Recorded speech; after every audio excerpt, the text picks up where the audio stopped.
ආයිබෝවන් අදත් අපි එකතු වෙලා ඉන්නවා Teach Me Online වැඩසටහනත් එක්ක. අදත් අපි කතා කරන්න හදන අලුත් පාඩමක්. අද අපි කතා කරන්න හදන්නේ 10 ශ්‍රේණියේ ගණිතයේ 6 වෙනි පාඩම. වර්ගඵලය කියන පාඩම. ඉතින් ඔය 6 වෙනි පාඩම බලන ඔබ මෙතෙක් පෙර පාඩම් පහම බලලා ඇති කියලා අපි විශ්වාස කරනවා. අපි තමයි Teach Me Online විදියට ලංකාවට online tuition කලාව හඳුන්වා දුන්නේ. අපේ අරමුණ වෙන්නෙම ඔබේ කාලය ධනය ශ්‍රමය සියල්ල ඉතිරි කරලා ඔබේ දිබා මුලටම අධ්‍යාපනයේ අන්තර්ජාලය තුලින් ළඟටම ගෙනලා තියෙනවා.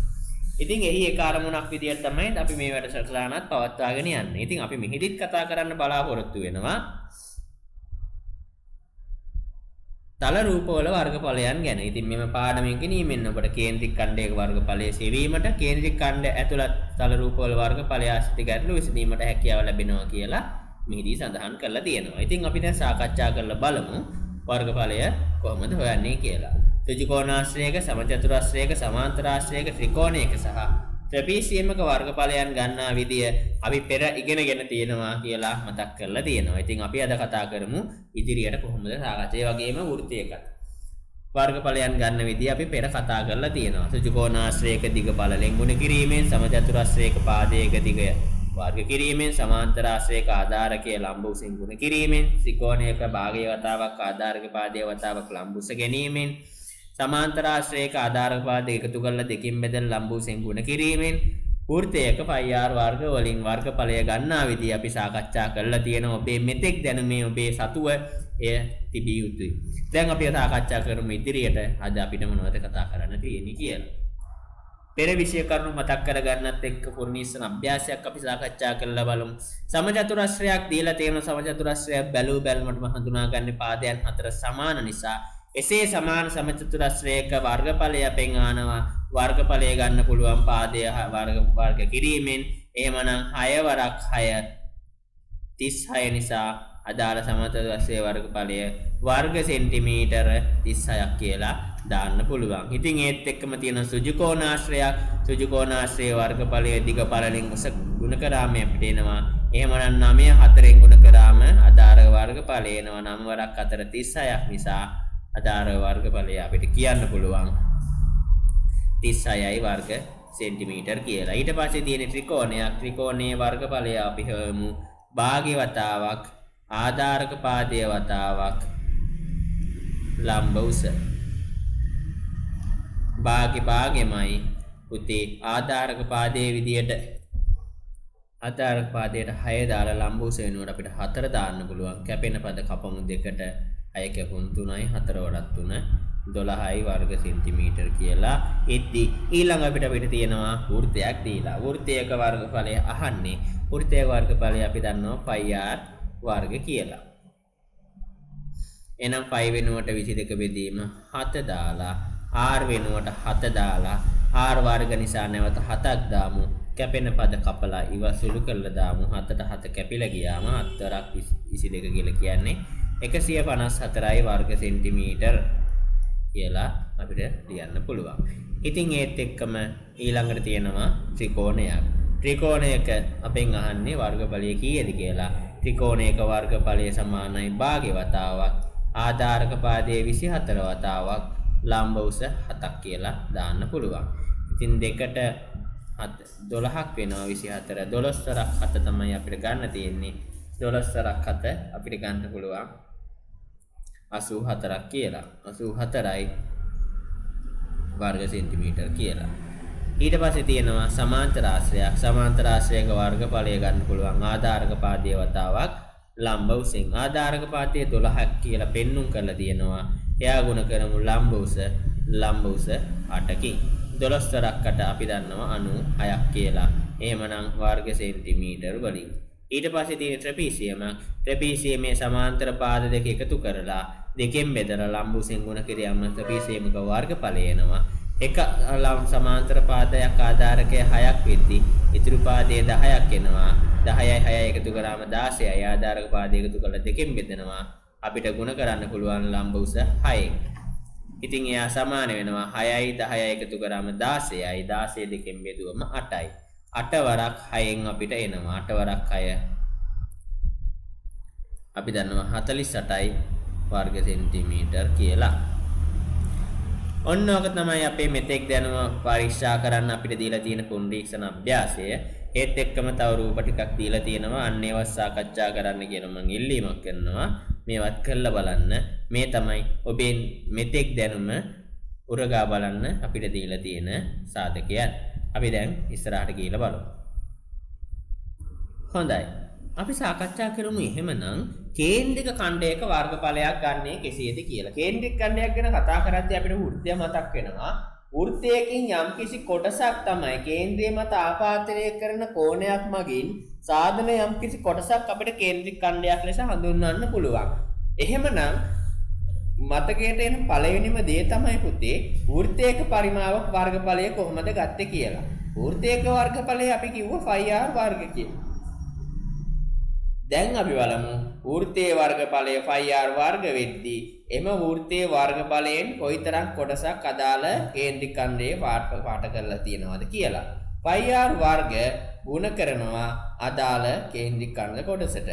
අපි දන්නවා සම්පූර්ණ වෘත්තයක මුළු කෝණය එකතුව 360ක් කියලා. එම 360න් θ ප්‍රමාණයක්නේ පෙන්눔 කරලා තියෙන්නේ. 360න් θ කියලා ගන්න පුළුවන්. එහෙමනම් වර්ගඵලය සමානයි 5r වර්ග වතාවක් 360න් θ.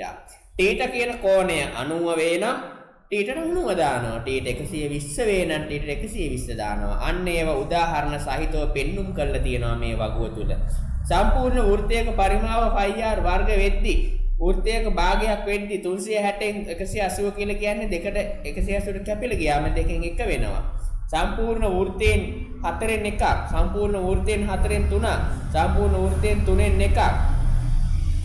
අංශක 10ක් තියෙන අවස්ථාවක 5r වර්ග වලින් 360න් 10ක් අංශක θ තියෙන අවස්ථාවක 5r වලින් අංශක 360න් θ කියලා අර මම කලින් කියපු ප්‍රකාශනය මෙන්න මේ වර්ගය තුල සත්‍ය බවට පත් කරලා තියෙනවා. ඉතින් අන්න ඕක තමයි අපිට කතා කරන්න තිබ්බේ මේ තුල. ඉතින් හොඳට මතක තියාගන්න කේන්ද්‍රික ඛණ්ඩයක වර්ගඵලයක් ගන්නවා නම් ප්‍රථමයෙන්ම අපි කරන්නේ අදාළ වෘත්තයේ වර්ගඵලයගෙන අපිට අදාළ දීලා තියෙන කෝණය 360 ප්‍රතිශතයක් ලෙස පෙන්눔 කරාම අපිට පෙන්눔 කරනවා අදාළ කෝණය සහිත කේන්ද්‍රික ඛණ්ඩයේ වර්ගඵලය කීයද කියලා. ඉතින් ඒක තමයි සිද්ධාන්තිකව අපිට කතා කරන්න තිබ්බේ. අපි අභ්‍යාස තුලින් හොඳින් තේරුම් ගන්න පුළුවන් අවස්ථාවට ඉදිරියේ සාකච්ඡා කරමු. ඉතින් ඔන්න මම දැන් කිව්වා වගේම 6 අභ්‍යාසයෙන් අපිට ලබා දීලා තියෙනවා. කොහොමද කේන්ද්‍රික ඛණ්ඩයක වර්ගඵලය හොයන්නේ කියලා අපිට අභ්‍යාසයක් විදිහට දීලා තියෙනවා. 6 අභ්‍යාසයේ පළවෙනි ගාන හදමු මාත් එක්ක. මම හදන්නම් දැන් පළවෙනි ගානේ පළවෙනි කොටස.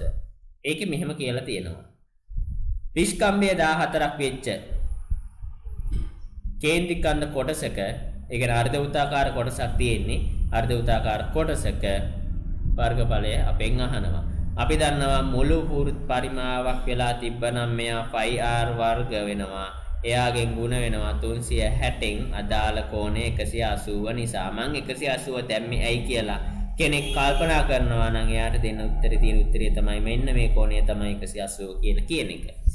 5 වෙනුවට 22 බෙදීම 7 දාලා r වෙනුවට 14න් භාගය වන 7 දාලා නැවතත් 7 දැම්මොත් සමානයි 180 බෙදීම 360. කැපෙන පද කපලා ඉවත් කරලා දාමු. මෙතන 180ට 1යි 360ට 180 2යි. මේ 7ට මේ 7 කැපිලා ඉවත් වෙද්දී මෙතන දෙකට මෙතන 11 2 22 11ක් බවට පත් වෙද්දී 11 වරක් 7 77යි වර්ග සෙන්ටිමීටර් කියලා අවසාන පිළිතුරක් මට පෙන්눔 කරන්න පටන් ගන්නවා. ඒත් එක්කම මට ඊළඟ රූපයෙන් තියෙනවා මුළු ත්‍රිකෝණයකින් 4න් එකක්. ඒ කියන්නේ 360න් මුළු වෘත්තයකින් 4න් එකක්. මුළු 360කින් අංශක 90ක් පෙන්눔 කරලා තියෙනවා. ඉතින් ඒ ගැන කතා කරද්දී 5r වර්ග වලින් මට ගන්න පුළුවන් කෙලින්ම 360න් 90 කියන එක 4න් එකක් කියලා තවදුරටත් සුළු කරලම. ඉතින් මම එහෙමනම් 5 වෙනුවට 22 වෙදීම 7 දාලා r වෙනුවට 14 දාලා r වර්ග නිසා නැවතත් 14ම ලියන්නම්. ගුණ කරන්නම් 4න් එකෙන්. කැපෙන පද කපලා අවසාන පිළිතුර ගන්න අපි උත්සාහ කරමු. ඉතින් 7ට 7 ඒවා 1යි 14ට 7 ඒවා 2ක් නිසා ඒ විදිහට යද්දි මේ දෙකට මේ 4යි කැපුණම 2ක් වෙනවා. නැවත මේ දෙකට මෙයා කැපුණොත් 11ක් වෙනවා. දැන් මට අවසානයේ තුනේ 11 ඒවා 14ක් විතරයි. 14 ඒවා 11ක් ගානදී මම ලේසිම ක්‍රමය කලින් කිව්වා. ඕනම සංඛ්‍යාවක් 11න් ගුණ කරද්දී ලේසිම ක්‍රමය තමයි 10න් ගුණ කරලා නැවතත් 11ක් එකතු කරන එක. එහෙම නැත්නම් 14ක් එකතු කරන එක. 14 11 10න් ගුණ කරාම 140ට 14ක් එකතු වුණාම 154යි වර්ග සෙන්ටිමීටර් කියලා අවසාන පිළිතුර ලැබෙද්දී මම යන්නම් ඊළඟ ගානට. ඊළඟ ගානේ මට පෙන්눔 කරනවා අංශක 60ක කේන්ද්‍රික ඛණ්ඩයක් කෝණයක් තියෙන කේන්ද්‍රික ඛණ්ඩයක වර්ගඵලය අහලා තියෙන්නේ. මුළු වෘත්තයක් වුණා නම් ඒ වර්ගඵලය πr වර්ග වෙද්දී එයාගෙන් අංශක 360න් 60ක් තමයි මගෙන් බලාපොරොත්තු වෙලා තියෙන්නේ.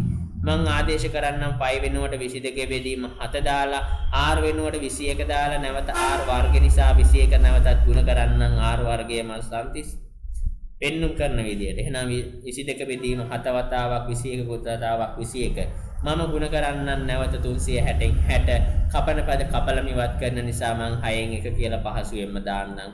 තවත් මගේ පහසු සුළු කිරීම පහසුව සඳහා කැපෙන පද කපනවා නම් 7ට 7 1යි 21ට 7 3ක් ඉතුරු වෙද්දි මේ 3ට 1යි 6ට 2ක් ඉතුරු වෙද්දි 22ට 1යි මෙතන 11ක් වෙද්දි උඩ ඉතුරු වෙනවා 11 වරක් 21ක් යට ඉතුරුනේ 1 විතරමයි. එහෙනම් 21 11න් ගුණ කරාම 210ට බිඳුවක් සමාන 21ට බිඳුවක් දෙමම 210ක් බවට පත් වුණා. ඒ 10න් ගුණ කරා. නැවතත් මම 21ක් එකතු කරන්නම් 210ට 21ක් එකතු වුණාම 231ක් බවට පත් වුණා වර්ග සෙන්ටිමීටර වලින්. වර්ග සෙන්ටිමීටර දාන්න හේතුව තමයි වර්ගඵලයක් එන්නේ වර්ග සෙන්ටිමීටර වර්ග මීටර යන්න එහෙම නිසා. ඒකක අතර පරිවර්තනය යන අපි ඉස්සරහට කතා කරමු. දැනට මේ විදිහට සාකච්ඡා කරගෙන යමු. දැන් ඊළඟට කියනවා ටිකක් වෙනස් විදිහේ රූපයක්. හැබැයි සිද්ධාන්තය එකයි. ඒකෙත් අපෙන් අහන්නේ වර්ගඵලයම තමයි. ඔය මුළු වෘත්තයක් වෙලා තිබ්බනම් වර්ගඵලය πr වර්ග වෙද්දී එම වර්ගඵලයෙන් 360න් අදාළ කෝණයක් විදිහට මට පෙන්눔 කරන්නේ 280ක් විතරයි. එහෙමනම් දැන් මට හොයන්න පුළුවන් 5 වෙනුවට 22 බෙදීම 7 දාලා r වෙනුවට 3 තියෙන්නේ 3 වරාවක් නැවත 3 දානවා r වර්ගය නිරූපණය කරන්න ඕන නිසා 280 බෙදීම 360. දැන් කැපෙන පද කපලා බලමු අපේ පහසුව සඳහා. ඉතින් හොඳට මතක තියාගන්න. එහෙමනම් මං 7ට 7 එකක් දාද්දි 28ට 7 4ක් නිසා මෙතන 40ක් බවට පත් වෙනවා. මේ බිඳුවට මේ බිඳුව කැපිලා යනවා. 3 වරක් 3 9යි මේ 9ට මෙතන 36 කැපුවොත් 4ක් බවට පත් වෙනවා. 4ට 4ක් කැපිලා යන නිසා මට අන්තිමට තුනේ 22ක් විතරම තමයි වර්ග සෙන්ටිමීටර් වලින්.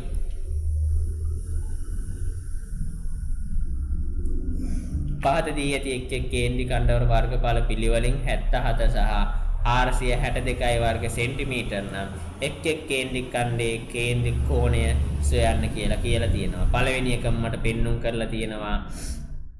කේන්ද්‍රික කෝණය තමයි මගෙන් අහන්නේ.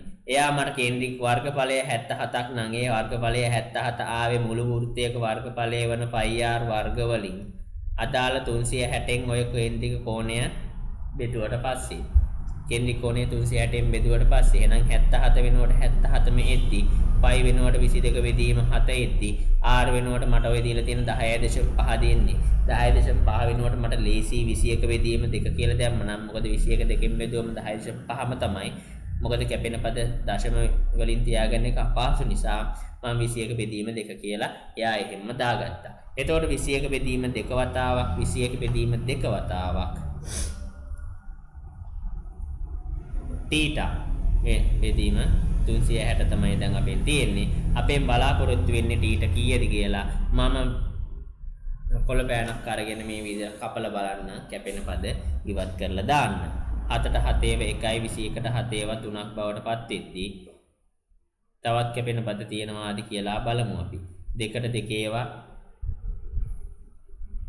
1යි 22ට 2 11යි. තවත් කැපෙනවාද කියලා බලමු අපි. මෙතන 7න් කැපුවොත් මෙයා 11ක් වෙනවා. මෙයා 7න් කැපුවොත් මෙයා 3ක් වෙනවා. මේ 11ට මේ 11 කැපිලිවත් වෙලා යනවා. මේ 3 වරක් 3 9යි. මේ 9 මේ 36ට කැපුවොත් 4යි. ඉතින් මෙතන ඉතුරුනේ 1 සමානයි. මෙතන ඉතුරුනේ උඩ ඉතුරුනේ t විතරමයි. යටින් ඉතුරුනේ 40 විතරයි. එහෙනම් t ට සමානයි අංශක 40යි. දැන් තේරෙනවා ඇති මොකක්ද මේ අපෙන් අහලා තියෙන සීමාව කියලා. කේන්ද්‍රික ඛණ්ඩයක වර්ගඵලය මුළු වෘත්තයේ වර්ගඵලයෙන් අදාළ කෝණය 360 දරන අනුපාතයෙන් ගුණ කරාම අපිට වර්ගඵලය ගන්න පුළුවන් කියලා දැන් පුංචි දුවා පුතාලට ඔයගලන්ට තේරෙනවා ඇති. අපි ඉස්සරහට ඊට සාකච්ඡා කරමු මොනවද අපිට මේ තවදුරටත් අපේ අධ්‍යාපන දෙපාර්තමේන්තුවෙන් අපේ සීමාව තුළ අපිට දීලා තියෙන්නේ කියලා. අපි දැන් එමු 6.2 අභ්‍යාස සාකච්ඡා කරන්නේ. ඒත් වර්ගඵලය සම්බන්ධවම තමයි කතා කරලා තියෙන්නේ. හැබැයි සංයුක්ත රූපයන් ගැන දැන් කතා කරනවා. කලින් වෘත්තයක් ගැන විතරක් කතා කරා. එහෙම නැත්නම් වෘත්තයක කේන්ද්‍රික ඛණ්ඩයක් කොටසක් විතරක් ගැන කතා කරාදී දැන් සම්පූර්ණ වෘත්තයක් ගැන කතා කරන්න තමයි අපිට තියෙන්නේ. පහත රූපයේ දැක්වෙන්නේ සමචතුරස්‍රයකට ආර්ධ වෘත්තාකාර කොටස් දෙකක් සම්බන්ධ කර සාදාගත් සංයුක්ත තල රූපයකි. පහත දැක්වෙන දැස් හොයන්න කියලා අපිට කියනවා. සමචතුරස්‍රාකාර කොටසක් පෙන්නනවා. ඒ වගේම අර්ධ වෘත්තාකාර කොටස් දෙකක් පෙන්නවා. සමචතුරස්‍රයේ වර්ගඵලය මගෙන් ඉස්සෙල්ලාම අහනවා. මම එහෙම නිසා සමචතුරස්‍රයේ වර්ගඵලය ගන්නන් 14 ගුණ කිරීම 14 මගින් මොකද සමචතුරස්‍රයක වර්ගඵලය කියලා කියන්නේ පාදයක් වර්ග කිරීමෙන් ලැබෙන අගය. 14න් ගුණ කරාට පස්සේ මට එනවා 196ක්. 196ක් එනවා. ඊට පස්සේ අර්ධ වෘත්තාකාර කොටසේ අරය අහනවා. අර්ධ වෘත්තාකාර කොටසේ අරය කියලා අහන්නේ මේ විස්කම්භය අපිට දීලා තියෙන 14ක් කියලා. එහෙනම් අරය කියලා කියන්නේ යාගෙන් භාගයයිනේ. එහෙනම් අරය 7ක් කියලා ලියන්න පුළුවන්. අර්ධ වෘත්තාකාර කොටස් දෙකේ සම්පූර්ණ වර්ගඵලය. ඒ කියන්නේ අර්ධ වෘත්තාකාර කොටස් දෙක එකතු කරාට පස්සේ සම්පූර්ණ වෘත්තයක් එනවා නේද? ඒ නිසා මට පහසුවෙන්ම කියන්න පුළුවන් සම්පූර්ණ වෘත්තයේ වර්ගඵලය πr වර්ග නිසා මම එයාටම ආදේශ කරන්නම් πr වර්ග කියලා. π වෙනුවට 22 බෙදීම 7 ආදේශ කරලා r වෙනුවට මම දැන් හොයාගත්ත 7 ආදේශ කරලා r වර්ග තියෙන නිසා නැවසත් 7ක් දාන්න. කැපෙන පද 7ට 7 ඉවත් වෙලා ගියාට පස්සේ 22 7න් ගුණ කරාම 154යි වර්ග සෙන්ටිමීටර කියලා මට ලැබෙනවා. දැන් සංයුක්ත රූපයේ වර්ගඵලය නම් අහන්නේ. සංයුක්ත රූපයේ වර්ගඵලය මට ගන්න පුළුවන් 154 එකතු කරලා මේ 196ට. ඉතින් සුළු කරලා බලමු අපි 154ට 196ක් එකතු කරලා. දැන් බලන්න 196ට 4ක් එකතු කරාට පස්සේ හරියටම 200ක් එනවා. 200ට මේ 150 එකතු කරමු. එතකොට 350යි වර්ග සෙන්ටිමීටර වලින් සංයුක්ත රූපයේ වර්ගඵලයේ විදියට එන්නේ. ඉතින් මම දැන් දෙවනි ගානත් ඒ විදියටම සාකච්ඡා කරලා බලන්නම්. අපි දෙවනි ගානත් හදමු. හොඳින් ඕගලන්ට මේ අභ්‍යාසයන් තේරුම් ගැනීම වෙනුවෙන්. එයා කියනවා මෙහෙම කතාවක්. සුජුකෝණාශ්‍ර කඩදාසියකින් අර්ධ වෘත්තාකාර කොටස් දෙකක් ඉවත් කිරීමෙන් අඳුරු කොටස ලැබී කොරකර කොටස ලැබී ඇත කියලා. සුජුකෝණාශ්‍ර කොටසකින් අර්ධ වෘත්තාකාර කොටස් දෙකක් අයින් කරලා ඔන්න ඔය ලැබිච්ච රූපේ ලැබිලා තියෙනවා. සුජුකෝණාශ්‍රාකාර කොටසේ වර්ගඵලය අහනවා. ඒ කියන්නේ සම්පූර්ණ සුජුකෝණාශ්‍රයේ වර්ගඵලය අහනවා. වර්ගඵලය දිග පළලෙන් ගුණ කරාම අපිට ගන්න පුළුවන් කියලා අපි දැන් කීප වතාවක්ම සාකච්ඡා කරා. එහෙමනම් සුජුකෝණාශ්‍රාකාර කොටසේ වර්ගඵලය සමානයි 25 ගුණ කිරීම 7යි. 25 8ෙන් ගුණ කරොත් නම් 200යි. 7ෙන් ගුණ කරොත් එහෙනම් 175යි නේද? අන්න ඒ වගේ ගණිත ක්‍රම පහසුවෙන්ම මනසේ ලියා ගන්න. ඒව මනසේ පළපදියම් වෙන්න ඔබේ ගණන් හැදීමේ වේගය තවදුරටත් වැඩි වෙනවා. ඉතින් අපෙන් අහනවා අර්ධ වෘත්තාකාර කොටස් දෙකේ සම්පූර්ණ වර්ගඵලය කීයද කියලා. අර්ධ වෘත්තාකාර කොටස් දෙක එකතු කරාට පස්සේ සම්පූර්ණ වෘත්තයක් හැදෙනවා. එහෙනම් සම්පූර්ණ වෘත්තයක වර්ගඵලය හොයාගත්තා නම් මම තවදුරටත් පහසුයි නේද? සම්පූර්ණ වෘත්තයක වර්ගඵලය මම ගන්න පුළුවන් πr වර්ග වලින්. එහෙමනම් π වෙනුවට 22 බෙදීම 7 දාලා r වෙනුවට r හොයද්දි r 7 නැති නිසා විස්කම්භයක් නම් දීලා තියෙන විස්කම්භය දෙකෙන් බෙදුවම අරේ නිසා 7 දෙකෙන් බෙදලා නැවතත් ගුණ කරනවා 7 බෙදීම දෙකෙන්. ඒ කියන්නේ 5 වෙනුවට 22 බෙදීම 7 දාලා 7 බෙදීම 2යි 7 බෙදීම 2යි ගත්තට පස්සේ මට අදාළ වෘත්තයේ කොටස් දෙකේ සම්පූර්ණ වර්ගඵලය ගන්න පුළුවන්. මේ භාග කොටස් දෙකෙන් සම්පූර්ණ වෘත්තයක් නිරූපණය නිසා මට මෙයා හදන්න පුළුවන් 22 බෙදීම 7 වතාවක් 7 බෙදීම 2 වතාවක් 7 බෙදීම 2 කියලා. මේ 7 කැපිලා අහෝසි වෙලා යද්දී මේ දෙකකට මෙයා 11ක් බවට පත් වෙද්දී මට උදේ ඉතුරු වෙන්නේ 11 සරක් 7 හරියටම 77යි බෙදීම 2 කියලා. එහෙමනම් අඳුරු කොටසේ සම්පූර්ණ වර්ගඵලය අහනවා. එහෙමනම් මම 175යි අඩු කරනවා. 175න් අඩු කරනවා 77 බෙදීම 2ක්. 175න් 77 බෙදීම 2ක් අඩු කරද්දී මම පොදු හරයේ විදියට 7ක් ගන්නම්. පොදු හරයේ විශේෂ වයින් 2ක් ගන්නම්. 175 දෙකෙන් ගුණ කරාට පස්සේ මම දන්නවා 350යි කියලා. 350න් 77ක් අඩු කරනවා. දෙකෙන් බෙදමු 350න් 70ක් 77ක් අඩු කරනකොට අපි 50ක් අඩු කරමු 300යි. තව 20ක් අඩු කරමු 280යි. 7ක් අඩු කරමු 273යි බෙදීම 2යි. ඉතින් ඔන්න ඔය විදියට තමයි අපි පිළිතුර ගත්තේ. තුන්වෙනි ගානත් අපි සාකච්ඡා කරමු. රූපයේ දැක්වෙන සමාන්තර ආශ්‍රයක් හා කේන්ද්‍රික ඛණ්ඩයක් එකතු වීමෙන් සෑදුණු තල රූපයකි. පෙන්눔 කරපු එක්කෙනා දිමාන ස්වරූපයක් අපිට ආත්මමින් වගේ පෙන්නුවට මෙයා තල රූපයක් කියලා සඳහන් කරලා තියෙනවා. සමාන්තර ආශ්‍රයේ වර්ගඵලය අපෙන් අහනවා. සමාන්තර ආශ්‍රයක වර්ගඵලය අපි දන්නවා ආධාරක පාදයක එකතු කළා සමාන සමාන්තර ආශ්‍රයක වර්ගඵලය ආධාරක පාදයේ වතාවක් ලම්බුසෙන් අපිට ගන්න පුළුවන් කියලා අපි ඉගෙන ගත්තා. ආධාරක පාදයේ 30ක් කියලා පෙන්නනවා. 30 ගුණ කරමු අදාළ ලම්බුසෙන්. ලම්බුස 7ක් කියලා පෙන්නනවා. එහෙනම් ආධාරක පාදය ලම්බුසෙන් ගුණ කරා. ආධාරක පාදය 30යි 7න් ගුණ කරාම අපිට එනවා 210ක්. 4ක් 3 21 නිසා වර්ග සෙන්ටිමීටර් වලින්. එහෙමනම් මම මෙයා මෙතනින් 210ක් කියලා ලියලා තියාගන්නම්. කේන්ද්‍රික ඛණ්ඩයේ වර්ගඵලය අහනවා.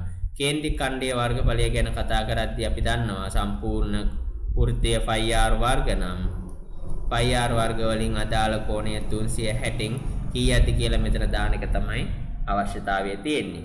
දැන් අපිට පෙන්눔 කරලා තියෙන රූපය සම්පූර්ණ මේ කෝණය නම් අංශක 180ක් කියලා අපි දන්නවා. මොකද සරල රේඛාවක කෝණය 180ක් නිසා. හැබැයි මේ කෝණය 30ක් කියලා කියන්නේ අදාළ කේන්ද්‍රික ඛණ්ඩයේ කෝණය 180න් 30ක් අඩු කරාට පස්සේ නගාගේ 180න් 30ක් ගියාම 150 නිසා මම 150 මෙතනට ආදේශ කරනවා. 5 වෙනුවට 22 බෙදීම 7 දාලා අරය මට දැන් අවශ්‍යතාවය තියෙනවා. නමුත් අරය හොයන්න දත්තයක් තියෙනවා. අරය කෙලින්ම දීලා නැතත්. අරය කෙලින්ම දීලා නැති වුණාට මෙතන ඉඳලා මෙතන සම්පූර්ණ දුර 44ක් නම් මේ දුර 30ක් නම් මට අරය කොටස එනව නේද? 44න් 30ක් අඩු කරාම එන ගාන 44න් 30ක් ගියාම මම දන්නවා 14යි කියලා. එහෙනම් මං අරය වෙනුවට 14ක් දානවා. වර්ග නිසා නැවතත් 14ක් දාන්න වෙනවා මට. ගුණ කිරීම 15 බෙදීම 36 කියලා දාන්නම් බිඳුවට බිඳුව අහෝසි කරලමු. කැපෙනවද කපලා සුළු කරලා බලමු. 7ට 7 1යි 14ට 7 2යි.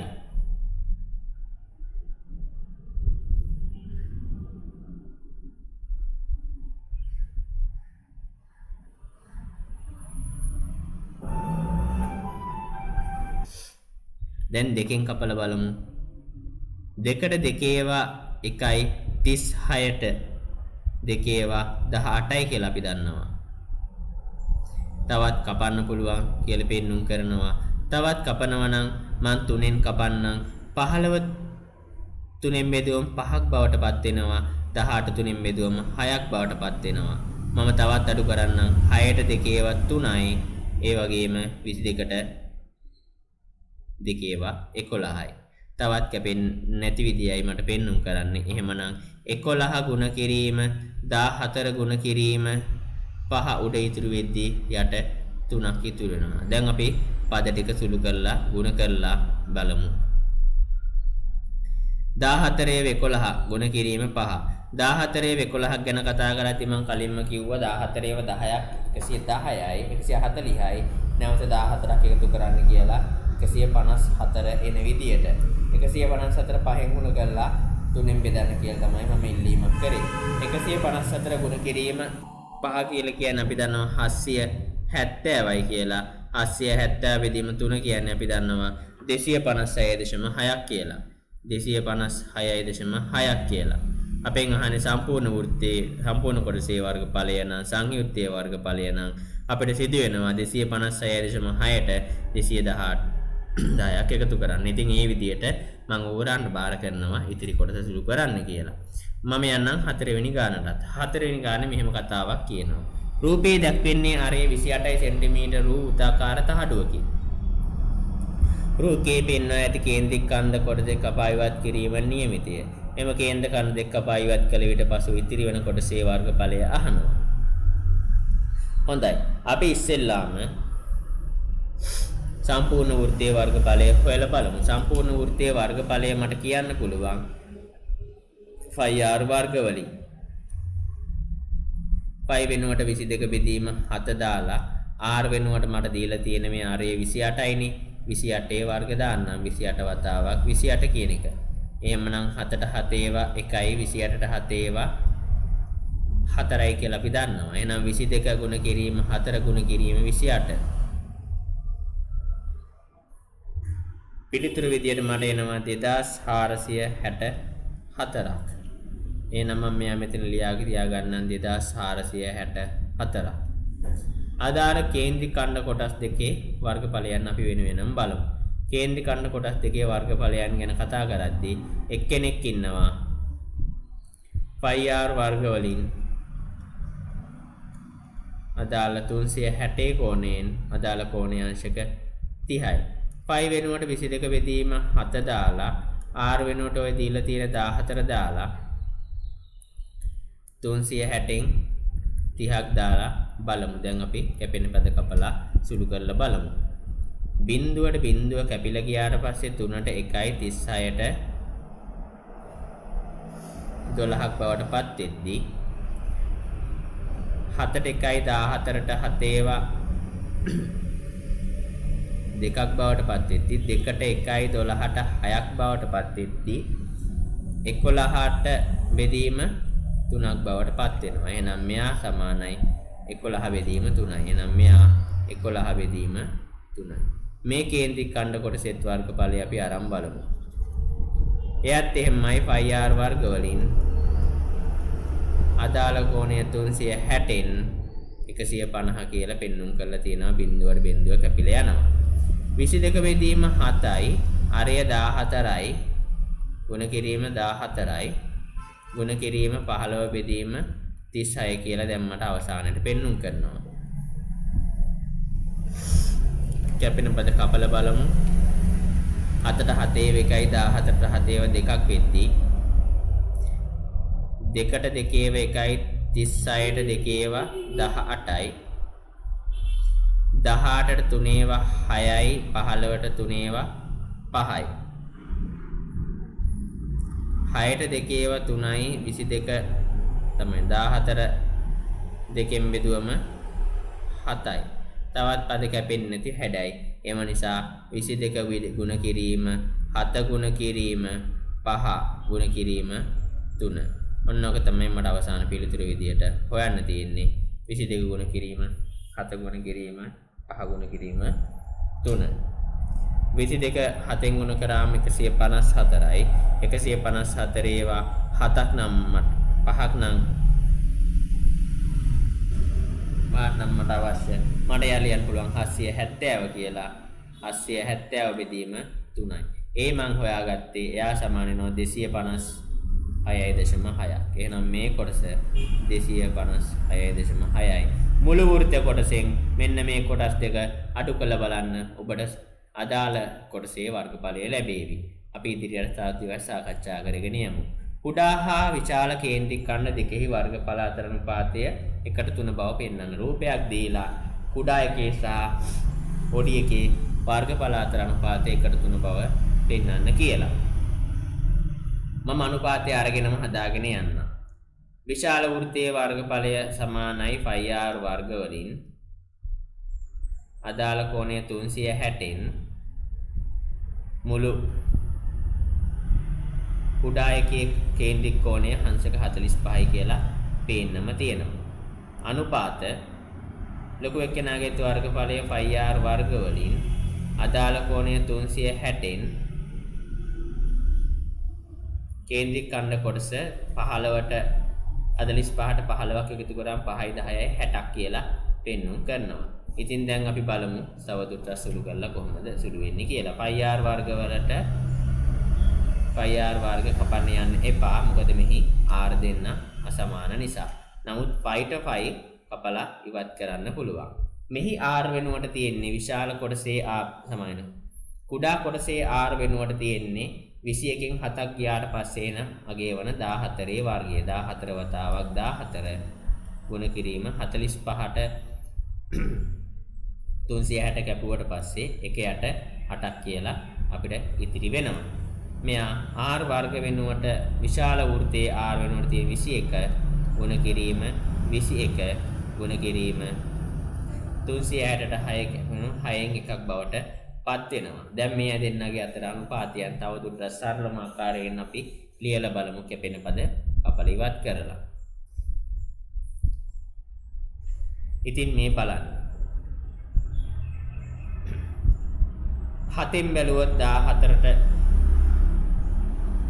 7ව 2යි මෙතනත් 2යි මෙතන 3යි මෙතන 3යි.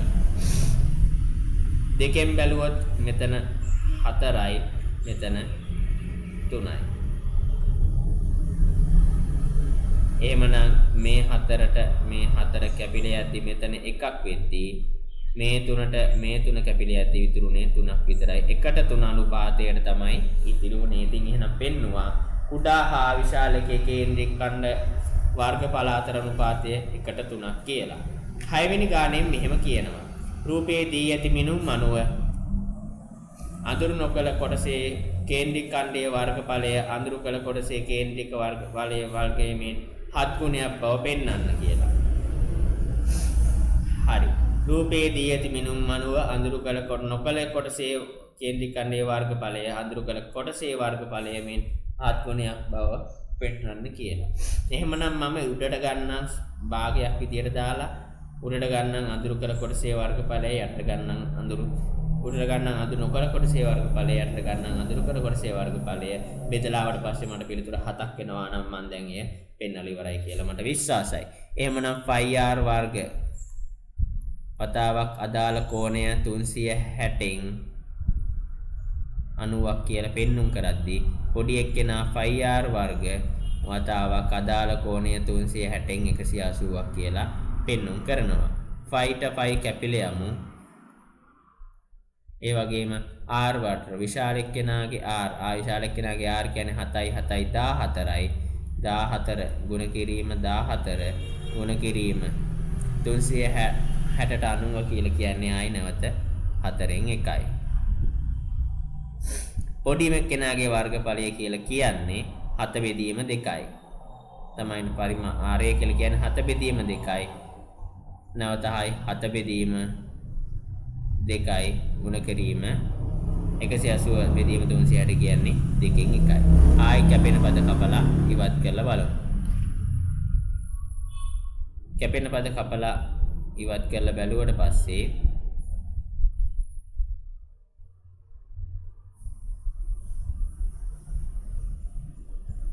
අපිට පෙන්눔 කරනවා මේ 4ට 4ට 2යි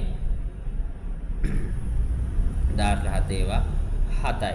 ඒ වගේම මෙයා දෙකෙන් බෙදුවොත් නැවත මෙයා 7ක් වෙනවා. එතකොට උඩට එන්නේ 4ක් 7 49යි. යට කොටස එනවා 4ක් 7 49 බෙදීම